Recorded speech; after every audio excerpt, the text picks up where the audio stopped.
بسم اللہ الرحمن الرحیم۔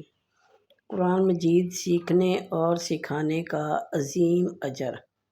حضرت عقبہ بن عامر رضی اللہ تعالیٰ عنہ سے روایت ہے کہ رسول اللہ صلی اللہ علیہ وآلہ وسلم اس حال میں تشریف لائے کہ ہم صفا یعنی ایک چبوترا جہاں کچھ صحابہ کرام علم حاصل کرتے تھے میں بیٹھے تھے۔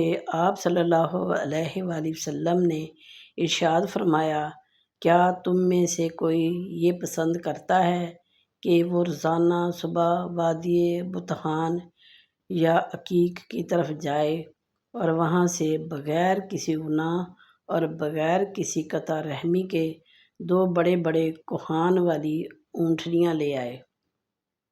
ہم نے عرض کیا، اے اللہ کے رسول، ہم سب اس کو پسند کرتے ہیں۔ تو آپ صلی اللہ علیہ وآلہ وسلم نے فرمایا، تو پھر تم میں سے کوئی صبح مسجد کی طرف کیوں نہیں جاتا ہے کہ وہ اللہ کی کتاب کی 2 آیتیں خود سیکھے یا سکھائے؟ یہ اس کے لیے 2 اونٹنیوں سے بہتر ہے، اور 3 آیتیں 3 اونٹنیوں سے بہتر ہے، اور 4 آیتیں 4 اونٹنیوں سے بہتر ہیں۔ قرآن پڑھانے والوں کے لیے عظیم اجر۔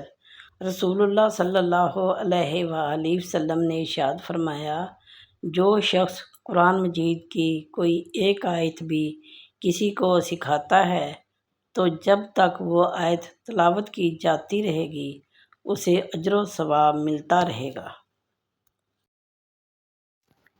جب تلاوت قرآن پاک میں سستی ہونے لگے تو یاد رکھیں کہ قرآن کریم کے حروف کی تعداد 3,23,071 ہے۔ رسول اللہ صلی اللہ علیہ وآلہ وسلم کے فرمان کے مطابق ہر حروف پر 10 نیکیاں لکھی جاتی ہیں۔ اسی حساب سے ایک رکوع کی تلاوت پر تقریباً 5,000 نیکیاں، ایک قرآن پاک ختم کرنے پر تقریباً 30 لاکھ نیکیاں، ایک پارے کی تلاوت پر تقریباً 1 لاکھ نیکیاں۔ درج بالا نیکیاں تو کم سے کم اور ہمارے حساب کے مطابق ہیں، ورنہ اور اللہ تعالیٰ جس کے لیے چاہتا ہے ثواب میں کئی گنا اضافہ فرما دیتا ہے۔ قرآن پاک پڑھیں اور دوسروں کو پڑھائیں۔ اللہ تعالیٰ ہم سب کو معاف کرے۔ اگر آپ کو ویڈیو پسند آئی ہو تو ویڈیو کو لائک اور شیئر کیجیے، اور میرے پیارے بہن بھائیوں، آپ سے عرض ہے کہ چینل کو ضرور سبسکرائب کریں۔